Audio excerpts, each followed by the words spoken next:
Doc. Doc, pwede mo mag-watch your health? Sige, sure. Ako po si Dr. Tricia Silva, isang OBGYN dito po sa Calamba Medical Center. Kapag matulis o pointed ang tiyan, lalaki ang baby, or kapag round or bilog ay babae. Wala po itong katotohanan. Yung hugis po ng tiyan ni mommy ay nakadepende sa anatomy niya. Ang kasarian po ng isang baby ay nagdedetermine na fertilization pa lang po.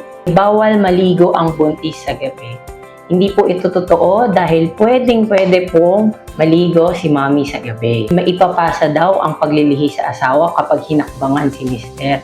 So hindi din po ito totoo dahil po ang sintomas ng pagbubuntis, hormonal changes na nangyayari po sa katawan ni mommy.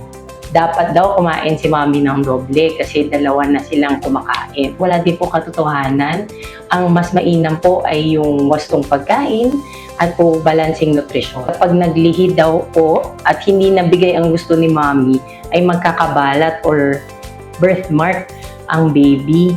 So hindi din po ito totoo dahil po sa hormonal changes yan ng pagbubuntis. Ang birthmark po, nasa sinapupunan pa lang po si baby. Doon na po siya magpo-form agad. Hindi na po't magpakonsulta na po sa inyong mga friendly OBGYN dito po sa Calamba Medical Center. Kalingang may husay at puso. Gabay sa kalusugan, hatid ng mga eksperto.